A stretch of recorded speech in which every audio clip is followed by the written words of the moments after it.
Today's discussion involves some topics related to cravings and emotional eating that can be sensitive to some people that have eating disorders, and you may find it triggering. My goal is to provide a safe space for these conversations. I want you to listen and engage, but if you're finding this conversation makes you anxious or brings up any other feelings that aren't anything but comfort, please step back, press pause.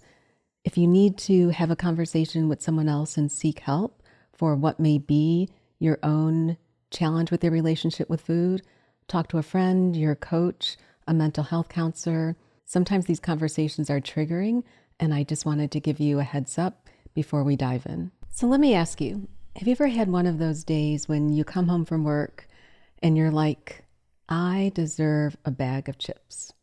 And you walk into the pantry, you pull out the chips, you sit down on the couch.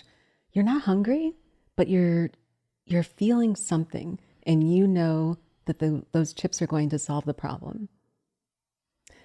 Well, I'm one of those people, and today we're going to talk about cravings and emotional eating because we all do it. We've all done it, and not having the conversation doesn't mean it doesn't happen.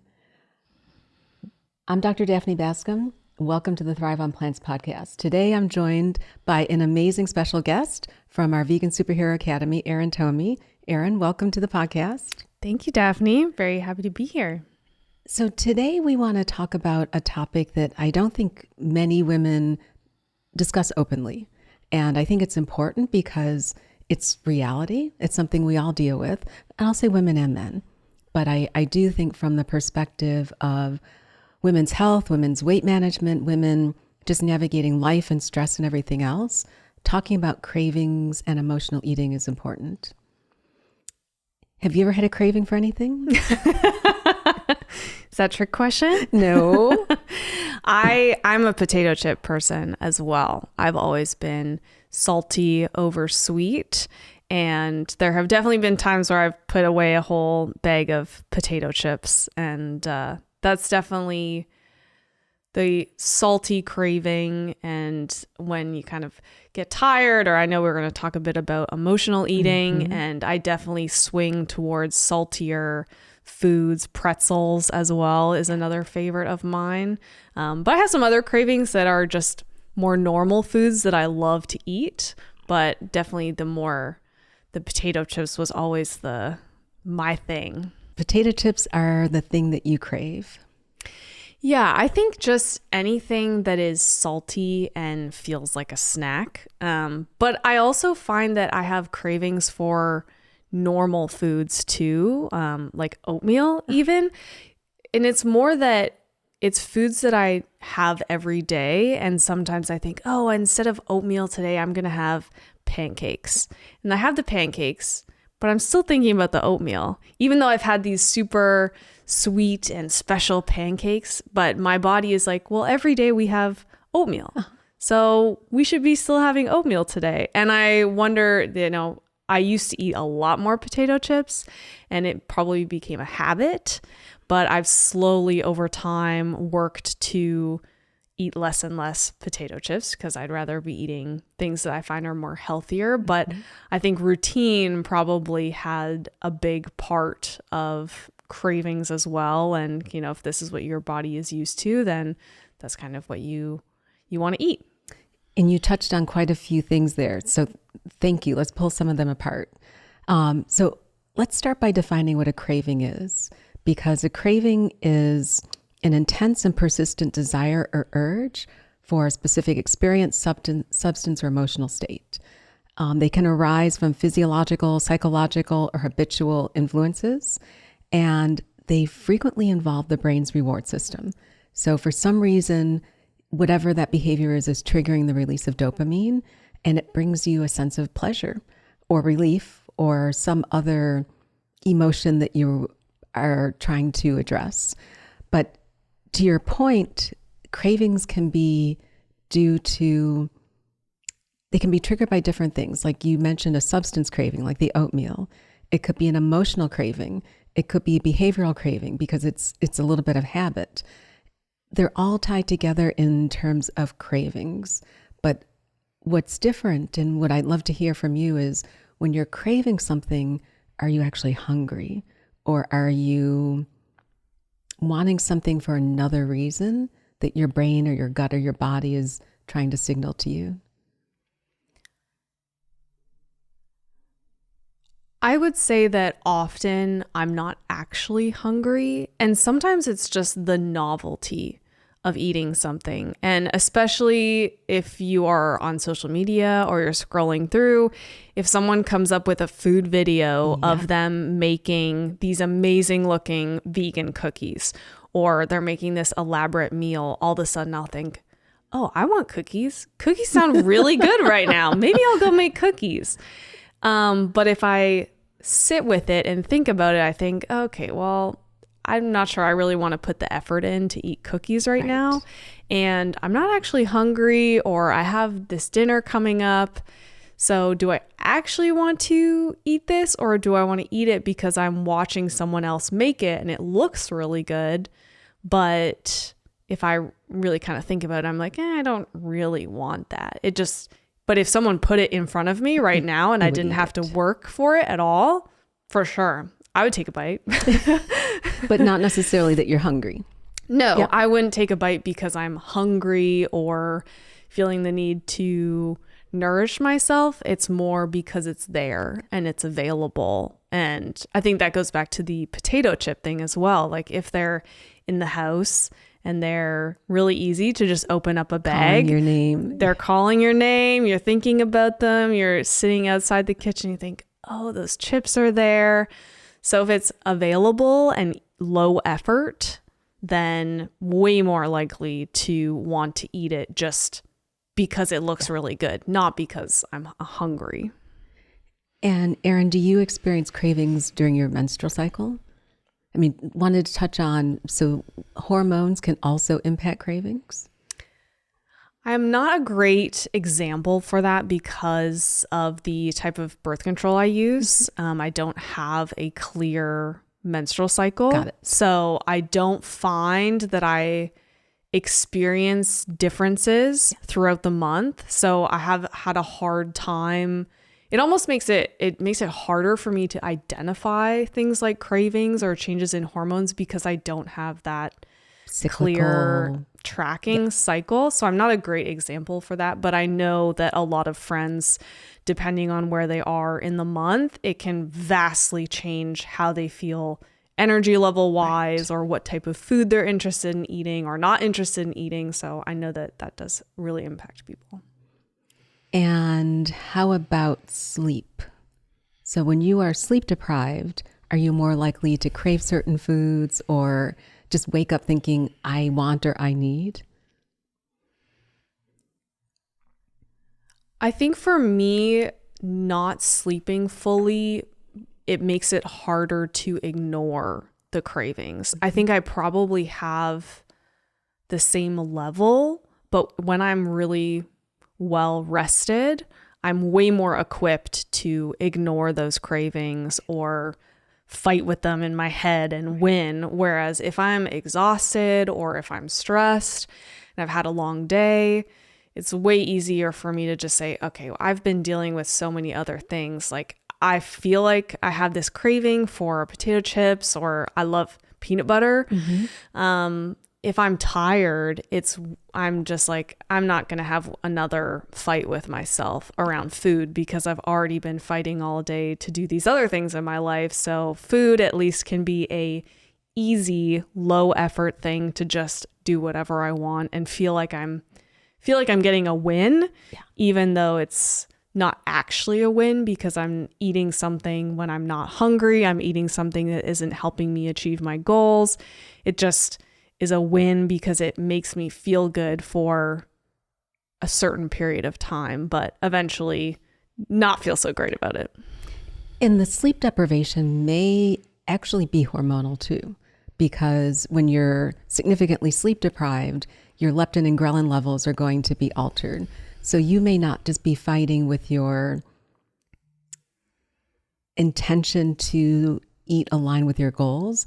It may be your body simple hormonal signal saying you didn't sleep well last night, your ghrelin levels are high, your leptin levels are low, and your body actually has a stimulus to want to eat, which is why sleep is so important in terms of managing your hormones and helping you achieve your weight loss goals. Because if you're sleeping 5 hours a night every night and you're working out hard and you're trying to eat align with your goals, you may actually be fighting against yourself or fighting against your body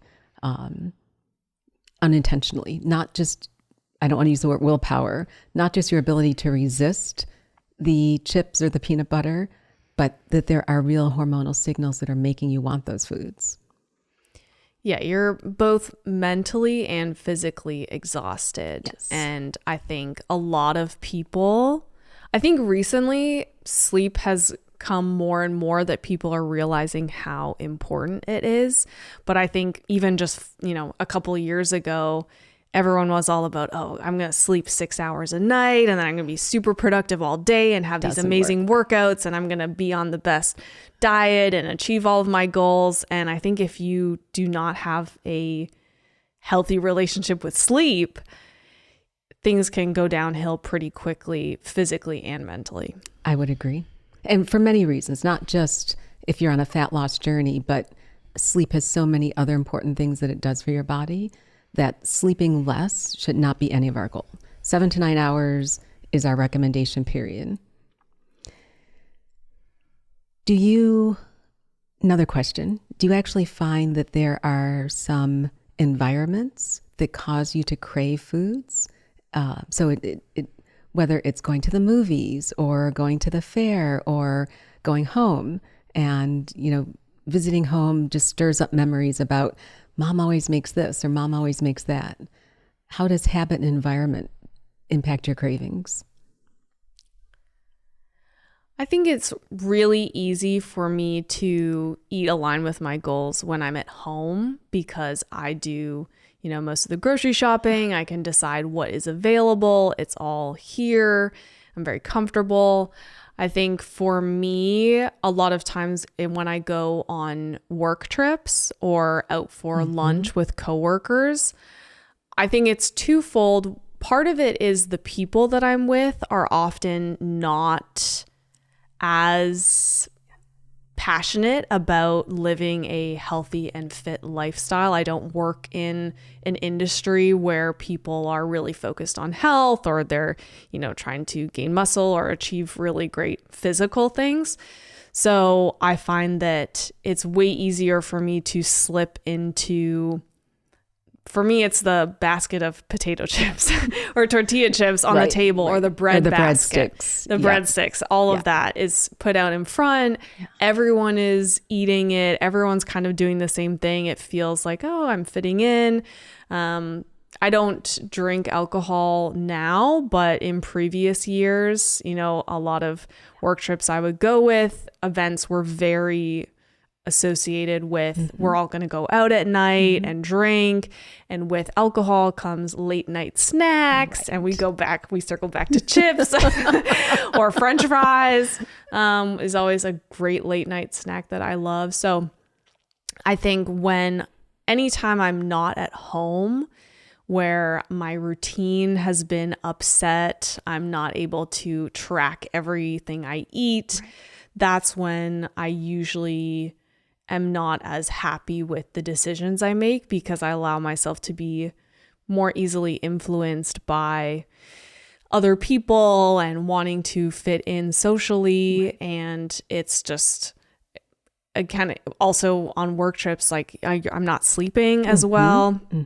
So going back to the sleep and just not being able to have 100% control of the environment always makes it more difficult to stay on track or eat the way I know I want to eat. So that's when things kind of start coming up with cravings and just wanting because I find that it's really hard to just eat one breadstick once I have one tortilla, like I can go all over. I can go weeks without having them because I'm at home and I'm just not buying them at the store. But then I go to a restaurant or I go on a trip and it's like, all of this is right here in front of me. It's the low effort piece of it is if it's available and it's right in front of me, it's so much harder to say, okay, and then I'm sitting there, don't eat the bread. Don't pick up the bread. And then you're like, okay, maybe I can just have one. Then you have one and then it's like the rainbows and the fireworks go off in your head when you have the one potato, the one chip, and you're like, oh my gosh, I forgot how amazing this tasted. And then you're like, okay, I'll just have like 5 of them. And then it's all over. It's a slippery slope. Yeah, it is extremely slippery slope. And I think that it would be a dream to just say, oh, I can just have three chips or one piece of bread. And I think everyone would probably love to be in a place where they could just have one chip. But that's not reality. It's not reality. I think very few people are able to just have one chip. And their food is engineered for that. I mean, I don't want anyone listening to think that, and I'm intentionally not using the word willpower because it's not all willpower. It's when your brain chemistry receives a reward for, you eat that chip, it goes to your gut bugs say, woohoo, I'm so happy. And then they send those signals up to your brain and your brain says, woohoo, I'm so happy. It's a positive feedback cycle where you think, oh, my gut's happy, my brain's happy, I'm just going to have another chip. So this isn't, I think people punish themselves for thinking, I don't have willpower, I just can't say no. Whereas there's a lot of science and a lot of time invested into making these foods irresistible so that when you have one, the whole slogan, the campaign, bet you can't eat just one, it's a real thing. They were designed so you can't eat just one. And that's part of why we need to, because you've touched on some key things about putting ourselves in environments that may trigger cravings, putting ourselves in situations, sleep deprivation that may trigger cravings, putting ourselves in or having ourselves in situations where we crave something out of emotion, which is what I want to touch on next. Those are all real reasons why your brain, your gut, and your hormones are all in concert. It's not just, I don't have the willpower to resist this. There are compelling reasons why you may want to eat it. But the question is, how do you change that habit loop so that you maybe choose a different habit or a different response rather than using food to satisfy whatever emotion that is? I think it's also very easy to feel like you're the only one dealing with this. I think something that I've expressed in the past is going out to lunch and I feel like I'm sitting there, don't eat the chips, don't eat this. And there's anything wrong with enjoying some tortilla chips every once in a while, but occasionally I'm in a place with my plan where I know I would rather eat some other food the rest of the day than, have a couple hundred calories of chips. And it feels like everyone else is just sitting here normally, not eating, having a few chips. Like it just seems like everyone else feels like I'm the only one. What's wrong with me? What's wrong with me? Yeah. But as I've started talking about this more with other, vegan superheroes in the academy, there's lots of people who have feelings like this and it just looks different for everyone. So even though the person sitting beside me at the lunch has had, a couple tortilla chips and then they've stopped, maybe they're not eating the rest of the day because they're hyper focused on just having the chips, or they're eating more than they, everyone has their own challenges that show up differently, but most people are just not talking about it. So everyone feels like they're dealing with it and they're the only one. Which is why I think it's important that we talk about it, because you're right. It's easy for us to judge ourselves and think that we are broken, but we're not broken. And 2, we're not alone. And how everyone navigates their relationship with food, it's unique to them. But that cycle of deprivation reward is not a great one for women in general, because I think it just perpetuates a lot of what the diet culture has forced us to, behaviors that we've been forced to adopt in order to try and meet our goals. But I appreciate you sharing that, because I do hope anyone listening to this realizes, when you're sitting at the table at 10 other women and none of them are touching the breadbasket, but you are not alone. Or if it feels that someone else has more willpower, that they can have just one breadstick and then resist it, that's not the case. Most of us are making trade-offs in our head. Okay, I'll have the breadstick, but I'm not going to have dessert. Yeah, done. And someone else may say, I'll not have the breadstick, but then they have dessert. Right. But exactly. But you don't notice it, so you just feel like, oh, I'm the only person who's not eating something, and you don't realize that other people are making the same deals with themselves in their heads. Exactly. And so, Erin, that leads into emotional eating. So, cravings are one thing, and cravings, we all have cravings. So I just want to acknowledge to our community that if you have cravings, it's normal. It's how you manage the cravings that is important. And we'll talk a little bit about that. What are some tips and tricks that you can, or strategies, I won't say tips and tricks, that will empower you to, even if you take a pause and stop before you act, at least then you're acting under intention and not at the will of your gut bugs in your brain. But we've skated around the topic of emotional eating, which I think is huge, not even more so than cravings, because I do find that men and women, but I think women in particular, often turn to food to manage emotions. Is this something that you have to manage in your day-to-day life? I think a lot of it for me comes back to what can I control?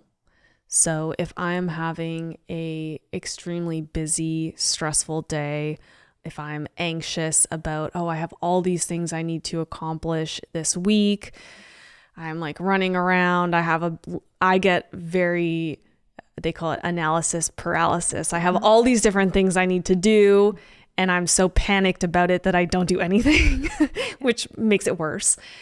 And a lot of times I'm like, okay, well, something I can control is what I eat. Mm-hmm. And sometimes that's, I just want to eat whatever I want to eat. Mm-hmm. I'm so tired mentally from dealing with all these other stresses in my life. The last thing I want to do right now is argue with myself about, okay, well, I want to eat, like a PB&J. Right. And I'm not going to measure it, and I'm going to use actual peanut butter instead of powdered peanut butter. And I'm just going to do whatever I want, and I'm just going to screw the consequences, because I've had a very long day and I just want to have a win. And in the moment, the win is I just want to eat whatever I want to eat. I don't need to follow a plan. I've spoken a bit before about being a rebel. Like, I've followed the rules all day and I've been really good all week, and now I'm just frustrated with everything and mad that I'm the only person who has problems with food, so I'm just going to eat whatever I want. And then it spirals from there. And if you don't mind my asking, how do you feel after? Usually the next day for me is when I don't physically, I don't feel good. And then that creates okay, well, now I feel pretty terrible about myself because I've eaten, for me, it's overeating. Mm-hmm. And I'm eating more than my body wants to eat, which then makes me bloated. Mm-hmm. And then I can tell when I wake up the next day that I'm maybe a little bloated still in the morning. Sometimes I feel like my heart is beating faster, and I don't know if that's an actual scientific thing that's happening, but to me, it's like I notice it, like, oh, my body's been working harder to work on all of this instead of focusing on letting me sleep, because often it's late at night. It's late at night. It's right before I go to bed. And then my body is trying to digest all of this food that I've just eaten when I wasn't that hungry. And then the feelings of guilt and shame and, oh, I should know better. Why do I keep doing this to myself? I really need to stop doing this. I'm never going to do this again.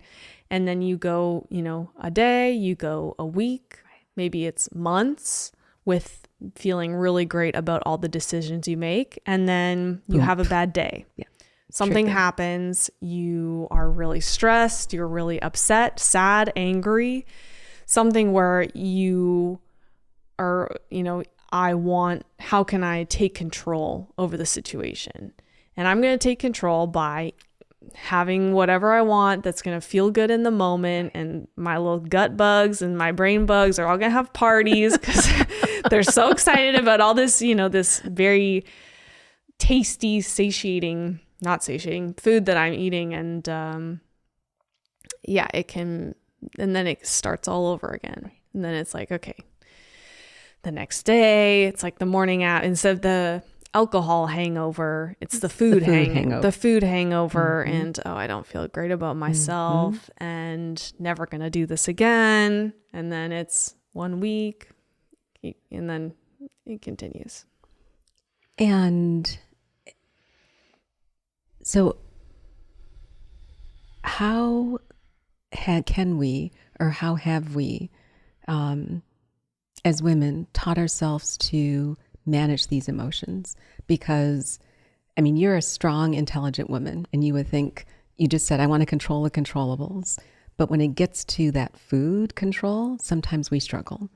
And I guess my first question would be that in normal circumstances, just in your everyday, do you feel that you're in touch with your hunger and satiety signals from your body? Do you know when you're hungry? Do you know when you're satiated? Do you use anything like the hunger fullness scale to check in with yourself, either before a meal, during a meal, or after a meal, just to say, okay, I'm going into this meal and I'm a 4 or 5, which is good. I didn't let myself get too hungry. Mid-meal, I feel pretty satiated. I'm a 7. After meal, I'm really good. How have you helped yourself understand your hunger fullness cues? And I'll start there with question 1. I've definitely improved over the last couple of years, especially in the last year. I've started using the hunger fullness scale. I think that has been the most helpful tool for me, because before, I would say I had zero connection to hunger fullness. It was just, this seems like a good time to eat. I'm going to eat right now. I'm going to eat this meal. I'm going to clear off my whole plate.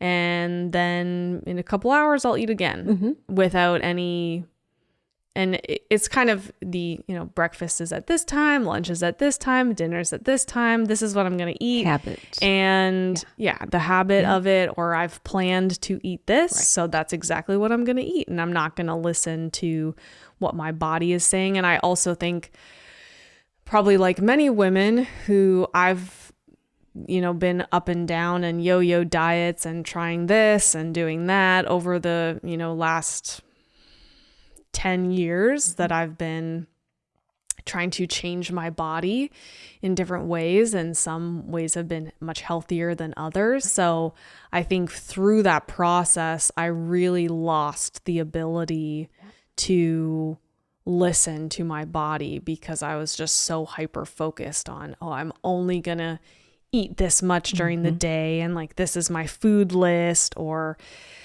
all the different strategies that you can come up with. I think it can make it really hard to step back and listen to your body, especially for me. I don't have a problem with eating when I'm hungry. It's more stopping when I'm full. So stopping at a 7, or, before I get into that 8, 9, I'm uncomfortable category, because if I've decided I'm going to eat this for dinner, it's very difficult to stop in the middle of eating that and say, I'm done. Oh, I'm done. I'm at a 7 because I've decided I'm going to eat this whole meal. Right. So I need to finish the meal. Right. What do you mean I'm at 7? We're not done eating. We can't be at a 7 until I've cleaned my whole plate off. So I think all the different strategies that I've tried really made it difficult to hear what my body was doing and starting with that scale. And I've gone through periods where, before every meal, but it's more just a thing in the back of my mind now that I think of. And sometimes I listen to it and I say, okay, I'm at a 7, let's stop. Mm-hmm. Other times you finish the meal. Other times I finish the meal because I want to. Mm-hmm. And say, screw the scale. I'll just be an 8 and I'll deal with the consequences. And until you're actually living and feeling the consequences, it's like, I just want to do what I want. And so the scale, the hunger fullness scale, for everyone listening, it's a scale from 1 to 10. And it's a validated tool that allows you to just check in with yourself and grade your feelings of hunger or fullness so that you can have some way of objectively assessing, am I hungry, or have I reached a point where, I'm probably full, but I'm going to keep eating anyways, because either from conditioning, I know I was raised where you clean your plate. You don't leave the table until your plate is empty. That is definitely, the childhood influences definitely have an impact on how we manage our relationship with food now. But being able to say, I'm full, I'm going to save this for my next meal is okay too. It's just something that we have to, it's never a tool in our toolkit. It's never anything that we're taught as young women or even as middle-aged women for how do I understand what my body's trying to tell me. I do think that many of us eat on a schedule or we eat to a plan and we lose track of understanding how am I fueling my body when my body wants fuel and not fueling when it doesn't. Something that I always had a hard time was just wasting food. Mm-hmm. I think the clean your plate mentality for me was I was always, especially as a vegan, I'm passionate about the environment right. And I don't like waste or throwing out food. So for me, it's like, if I don't eat this, it's going to go bad. It's not going to last until tomorrow. And something that one of the coaches in the Vegan Superhero Academy said, well, don't make yourself uncomfortable or sick or, don't just because you don't want to throw something out. Like, don't destroy your own, great feeling about yourself because you just don't want to throw something in the garbage. Don't treat your body like the trash can. Yeah. Don't, just because you don't want to throw something out, and you just have to take it as, okay, next time I won't make as much, exactly. Or maybe right. I'll make, 2 servings and I just, if it's pasta or something, don't put the sauce and all the stuff on it. Right. Just keep it until you eat the first serving. And for me, it's like, okay, at family dinner or Thanksgiving, make 1 plate that's a moderate serving, mm-hmm. and then eat that. And then if you want to have more, go get more, right. Instead of filling up my plate with everything I could possibly want. And then you're like, oh, well, I have to finish all of it. I don't want to waste any of it. Yeah. And that's a good, so I do want to talk about some strategies that maybe have worked for you and other strategies that we shared with some of our athletes around how to navigate emotional eating and cravings.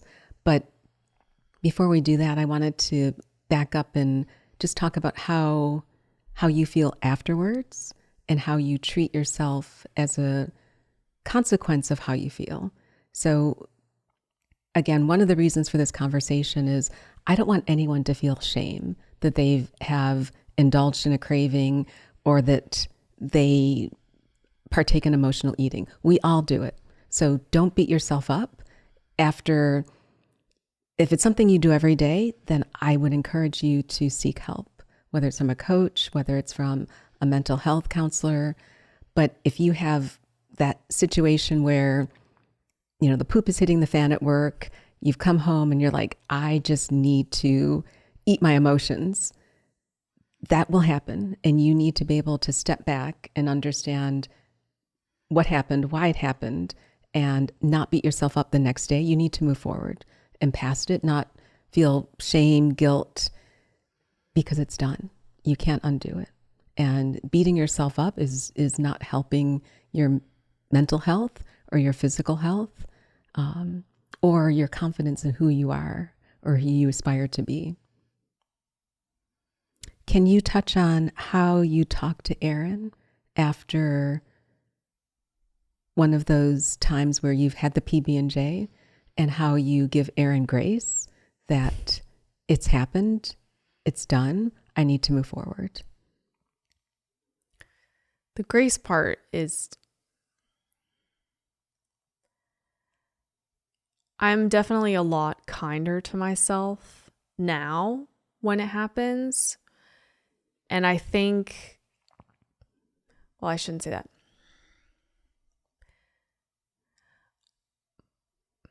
In previous years of my life, for me, like I said, it was overeating or eating really late at night or going out and eating pizza or French fries or something like that. And I wouldn't really think of the consequences. Maybe before I really started my health and fitness journey, it was like, oh, whatever. This isn't really going to affect me. Right. And it wasn't until I started focusing on being as healthy and fit as possible and starting to have goals for myself that I would be a lot harder on myself when I did make mistakes, because I was so much more conscious of, I have all these big goals and I'm completely sabotaging myself and I'm never going to achieve them. But I think talking about it, especially in the last year, I've started sharing a lot more. I think for me, I grew up and still do have lots of people around me who are very active and fit, and they don't seem to have any challenges with food. And I always kind of felt like the odd one out of, everyone around me, it's kind of like I said, everyone around me seems to have this all figured out. And I don't. So I think just talking about it with those people who I do, talking about it with people that I think have it all figured out, because usually they don't have it all figured out. And maybe for them, it's not food. Maybe it's something else that they struggle with. Maybe not, everyone has a problem with how they eat or eating too much or eating too little, but everyone has some kind of thing that they're dealing with. And for me, I know that it's my relationship with food, but there are also lots of other things that I'm really good at and have it locked in. And I realize that something that I don't struggle with at all, other people struggle with. So I think just remembering that everyone has different challenges, and something that you are really great at, other people struggle with, and something that you struggle with, other people are really great at. And we're all different. It's okay. But I think it's just practice, and every time I feel like I'm taking a step backward, at least I'm moving. Right. And I'm learning from it. So it's, before I didn't care at all. I was like, oh, whatever. Doesn't matter. Now, at least I'm glad that I recognize that maybe this isn't a decision I want to make every day, but it's not something I make every day. Right. It's maybe when I'm having an extra hard day. So I circled all around. No. What I hear you saying is that it's been a learned process, that not to beat yourself up, and that you realize that none of us are perfect. And while the people in your immediate circle may not show a similar challenge in terms of their relationship with food. There's probably other challenges that they're navigating. And that's okay. Similar tools may help us, whether it's food, whether it's work, whether it's stress. I think there's something. We all have a little bit of baggage. Even if we maybe don't share it, it's all there.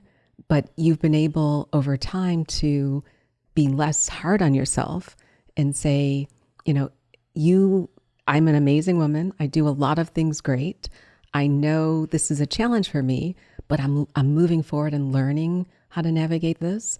And every time I learn something, I take a step forward. And I think confidence in other areas of your life, it's just pulling that into the area of your life that you're having a challenge with. And, recently I've started running again. Mm-hmm. And, my body is, this morning I went and ran 10 kilometers over 6 miles, and I couldn't do that a few years ago. And it's something that, I'll just go out and run 10 kilometers. And I'm like, my body is strong enough now to do these things. And mentally I can push myself to do that. And it's putting in the reps in the area of running, and it gives me way more confidence in myself. Yeah. And I think that's also, I've seen confidence in myself to really figure out what I have going on with food, mm-hmm. and recognize that, I can do this really hard thing. It gives me way more confidence that I will figure this out. Yeah. I will conquer this challenge. This thing that I've been dealing with for years and years and years. It doesn't need to be forever. A couple of years ago, I couldn't run more than a few meters, without being super out of breath. But I've been able to accomplish this and excel in this area of my life. How can I take that energy and confidence and passion and put it into this area?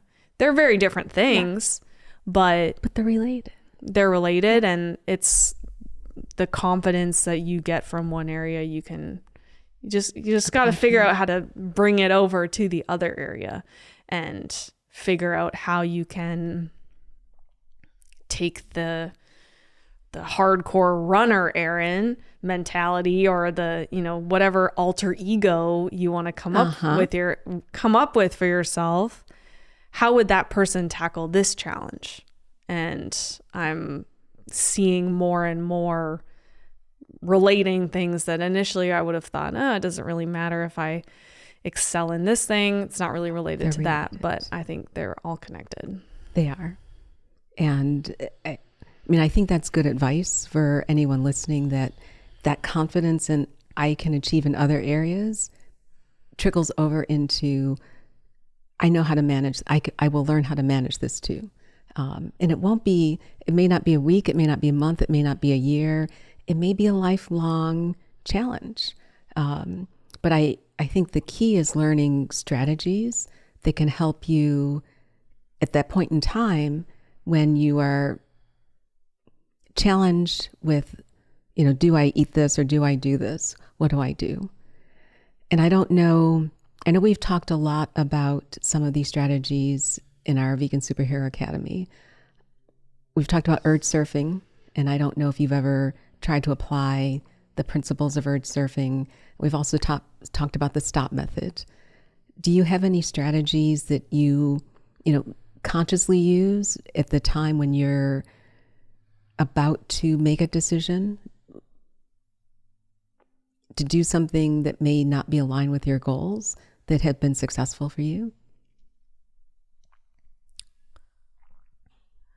I think distraction can sometimes be a very good thing for me, in that, and I think it's probably most similar to urge surfing. Mm-hmm. So if I just had lunch and I'm kind of sitting there and thinking, it'd be really nice to have this little snack, or maybe I can have this. And then I kind of, I go back to I do think about the hunger fullness scale, and I think, okay, well, I just ate and I'm pretty satisfied. I don't really need to eat anything else. So then it's just a boredom thing because I'm just sitting or I don't have something that I'm really focused on. Whereas if I'm really into a project or I'm really focused on something, I could not think about food or eating or anything for a few hours. So it's like, how can I distract myself or keep myself busy? Because if I'm just going to sit here in the kitchen, especially, and like open the pantry door and look at everything and then close it and walk away, then it's going to be a lot easier to fall into something that maybe isn't totally aligned with my goals. So for me, boredom is where I run into just like, oh, I have nothing else to do, so I might as well just walk downstairs and poke around, make sure no one's stolen all the food out of my pantry, make sure it's all still there. So I think just doing something, like going for a walk, I found like, oh, I'm like really thinking about my next meal. Well, let's like go outside, let's get a walk in. I need to do this in the house, so I'll just staying busy. So I mean, a couple of things that you mentioned. One is you're finding ways to break your habit loop. So a habit loop is a cue, a craving, a response, a reward. So the cue could be you feel stressed at work. The craving is you want something salty. Or no, the cue is you're bored, which we all get. The craving is, well, I'm just going to walk around the pantry and see what's there. The response is you eat the tortilla chips. And the reward is your boredom decreases or your stress decreases or whatever triggered you to leave your desk and walk downstairs changes. But where you can break that cycle, that habit loop, is by changing the response. So instead of walking down and going to the pantry, you go for a walk or you have a glass of water or something that you break the cycle of that loop. This is one technique that you can break a habit and break the habit loop and result in a different outcome. So the cue, you're stressed or bored, the craving, you want something sweet, rather than the response being, I'm going to go to the pantry. The response is, when I walk downstairs, I'm going to put on my sneakers, I'm going to go for a 5-minute walk. And by the time I'm done walking, I'm going to come back and I'm just going to go back upstairs. I'm going to go back to my desk because I've got a little nature in me. I've got a little sunshine. And during that time, you've also ridden the wave of that urge. Because one of the things about urge surfing, and urge surfing is a technique that helps you overcome cravings and emotional eating. There's always going to be this buildup of I want. If you can ride it long enough and maybe not necessarily indulge in satisfying that urge immediately, but do that alternative action, you're going to come down the wave. And the hope being when you come down the wave that intervention, that change in the response has given you time to say, I'm going to choose a different path forward.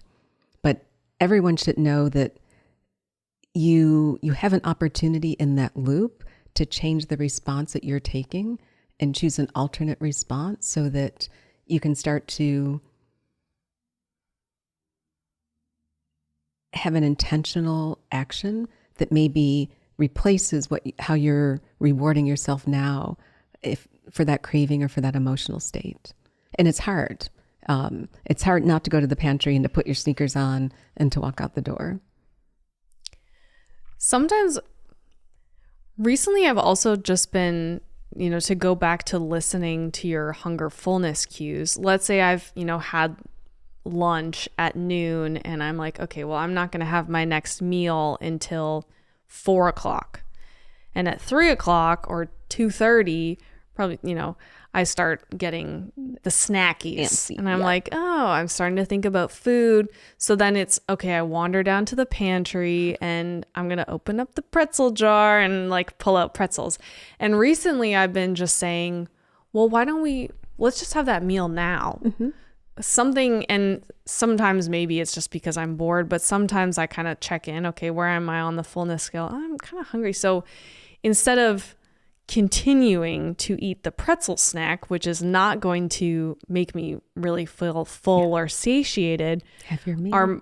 have the full meal. How, I'm planning to have some broccoli, cauliflower, lentils. Like I know the next meal I'm going to have is going to be, very filling and will make me feel satiated. So let's just have that now. Yeah. Instead of having the snack, let's just have the meal. It's okay that it's not exactly at the time when we planned, but something is telling me, oh, I want to eat something. So sometimes maybe you just need to go for a walk, or maybe have like a bubbly water. But sometimes I'm finding, let's just have that meal now instead of thinking about food for the next hour that I've said, okay, I can't eat until 4 p.m. Doesn't work. Yeah. 9 times out of 10, that doesn't work. Yeah. And so we talked a little bit about the STOP mindfulness method, and STOP actually is an acronym that stands for STOP. S stands for stop, which means take a pause. T means take a breath. So before you've come downstairs, bored, have a craving, let me do some deep breathing, activate my parasympathetic nervous system, and then observe is for O. Ask yourself, am I truly hungry? Is this an emotional craving? And what triggered it? But then the P is proceed with awareness, meaning that you've taken that action to stop, you've taken the pause, you've taken the breath, you've observed, kind of looking in at yourself. But then if you proceed, and it's okay to proceed, at least you're proceeding with an intentionality that you chose to have the pretzels, or you chose to have your full meal now, or you chose to go for a walk. Have you tried the STOP method at all? And has that worked for you?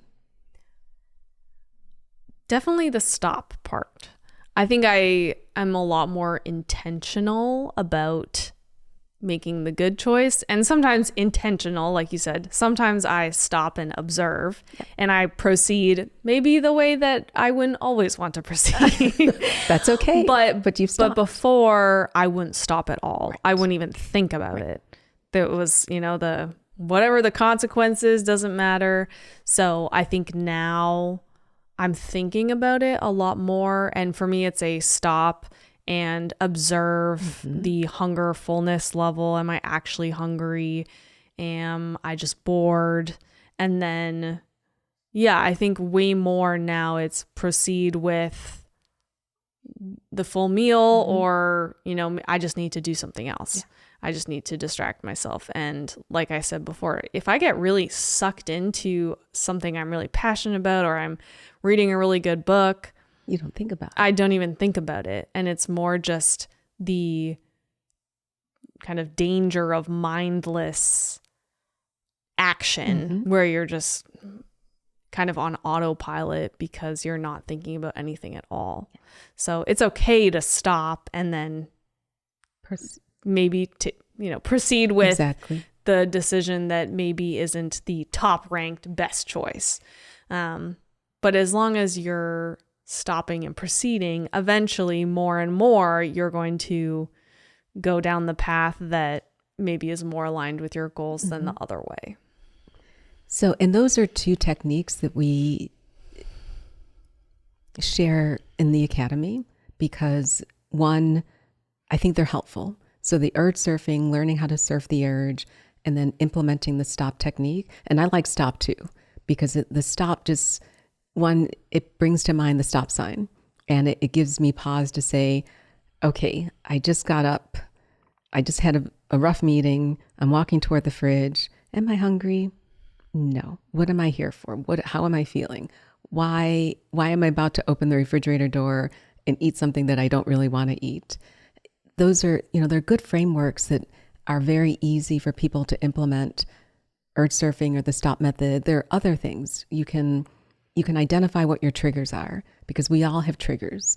And whether you journal, whether you talk about the triggers with your social group, with a group of women like we have in the Academy, or whether you do it with a therapist, it's understanding those triggers too is another nice way to start to peel the onion back on, why am I doing this? And it also brings you self-awareness, because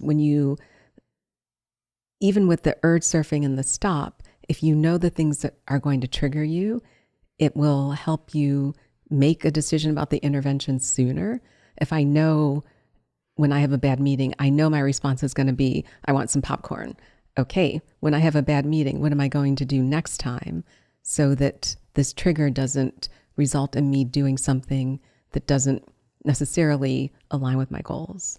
Well, how else can you give yourself that dopamine hit, right? Like, how else can you do something that will make you happy and feel good? So instead of choosing, food, I know, everyone's trying to decrease their screen time, but sometimes like looking up a funny cat video, that'll make you laugh, it'll make you happy. Like if you're just trying to get away from that feeling of stress or overwhelmed, doing something that you really love doing that maybe isn't food related, like setting a timer and like scrolling on your phone for 5 minutes and looking at funny videos, or playing a video game, or I love to read. So just like picking up my book and reading a good book. What other things can you do to, give yourself some other form? Because, telling someone, okay, instead of eating the cookie, you're going to go back and sit at your desk. No, and that's not going to work. You still want the dopamine. Right? Like, I don't want to tell someone, replace this dopamine kick that you get. You still need a different reward in there. So what other rewards can call a friend, text a friend, call your mom. Yes. And Erin, thank you for making sure that that's clear, because you're not necessarily saying I'm not going to get a reward. You're just choosing a reward that's different. Mm-hmm.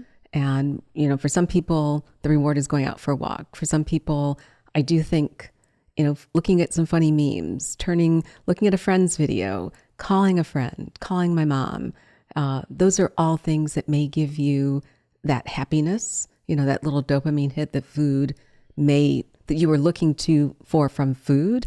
But it's not that you're not getting that. You're just replacing it with something that better aligns with what you want to achieve. And that's the hard habit. It's a hard part of the habit loop to break, because you have to make a conscious decision to take this path versus this path. Yeah, exactly. I think you just because you are on a health and fitness journey where you're, really tracking your food or trying to lose weight, or maybe really focused on build muscle, just because you aren't getting those like little dopamine kicks from sweet treats or whatever, little tasty snack you like all the time, because you're trying to, really focus on your fitness goals that are, nutrition and everything, doesn't mean that you have to be miserable all the time.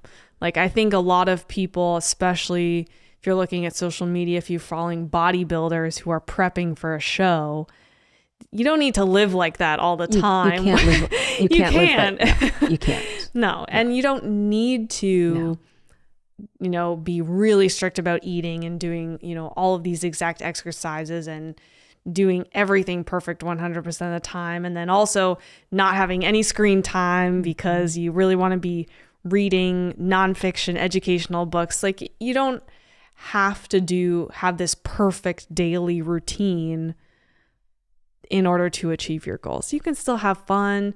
You can do things that you enjoy. It doesn't need to be miserable and boring and all the time.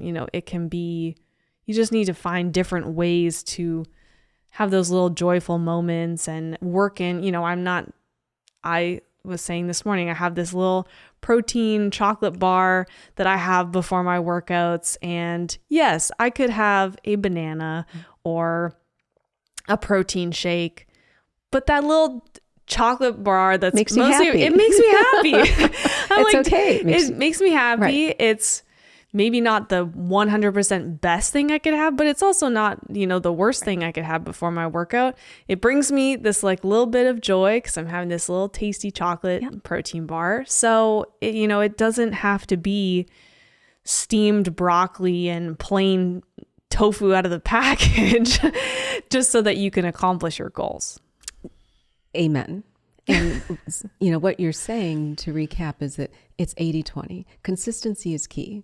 There is no perfection. There's no way any of us, even when you're prepping for a show, you may try to be perfect.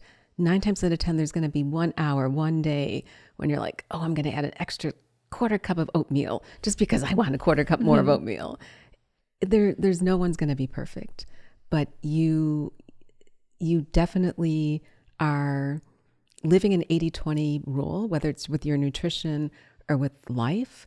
You have to have the things that bring you joy. Life is too short not to have joy in there. Erin, thank you. This has been a great conversation. I just want to recap a couple of things that we touched on, and just to solidify some of the messages for anyone listening. One, cravings are not a failure of willpower. They're not about lack of discipline. They're driven by your brain, your gut. They're driven by your body chemistry. So don't feel that you are a failure. When cravings happen, there's a reason. You just need to understand that there is a physiological reason for them. Second thing, emotional eating is not the enemy, but being aware is key. And turning to food for comfort is something we've all done. The key is recognizing when food is being used as an emotional coping mechanism and looking for other ways of soothing that emotion or getting that dopamine hit than turning to food. The other thing we talked about it peripherally, is the habit loop. And the habit loop is where we continue to the trigger, the cue, the response, the reward. Changing the response part of that loop to doing something else that brings you joy is another way of helping replace a different behavior with food-based coping mechanisms. But it's understanding what that trigger is going to be and then intervening in that cycle that's important. Practical strategies, and you mentioned 3 of them: understanding your hunger fullness cues, using a method like the stop method where you pause, take a breath, make a mindful decision, urge surfing, knowing that cravings will come in waves and you have to ride them out. These are all useful tools that we can put in our toolkit to help us navigate these emotions, whether it's purely cravings or whether it's emotional eating. These are all things that you can use. But changing your mindset from restriction to feeling that you're empowered is huge. And that will help you along the journey so that you feel like you can regain control over your relationship with food. So your challenge this week, I want to leave you with something actionable. I want you to pick one of these strategies. If you are struggling with your relationship with food, learn from Erin and learn what she has learned over many years, it sounds like maybe even a decade, of understanding how you can establish a different relationship with food. Maybe it's understanding what your triggers are. Maybe it's understanding more about urge surfing or the stop method. If you are someone who has struggled with cravings or struggled with emotional eating, I want to challenge you to think about what you've learned from Erin and see if you can implement one small thing that'll make a difference in your personal relationship with food and with your relationship with yourself. Erin, thank you again. Really appreciate you taking the time to have this conversation, to be transparent, because I think it's important. And remember, and I'm saying this to everyone, there's nothing wrong with you. You are not broken. Cravings are normal and patterns can be changed. And that's why we're here to have these conversations. Thank you so much for having me, Daphne. If you found today's conversation valuable, I would highly encourage you to share it with someone that you know who may benefit from learning more about cravings and emotional eating. It's our way of being able to share this message with more women and to make us all feel that we are not alone. I appreciate you joining us on the Thrive on Plants podcast. Remember, our goal is to thrive on plants and live with purpose. I look forward to seeing you next time. Bye-bye. The content provided in this podcast is intended solely for informational and educational purposes. It's not designed to replace professional medical advice, diagnosis, or treatment. While I'm a doctor, I'm not your doctor. Always seek the guidance of your physician or other qualified healthcare provider with any questions you may have regarding your health, medical conditions, or treatments. Our goal is to provide accurate and up-to-date information. The discussions and views shared on this podcast reflect the opinions of the host and guest, and they may not align with your unique health needs. Decisions related to your health and wellness should be made in consultation with your healthcare team because they understand your specific circumstances. Thanks for joining us on this journey to thrive on plants, and I hope you enjoy the future episodes.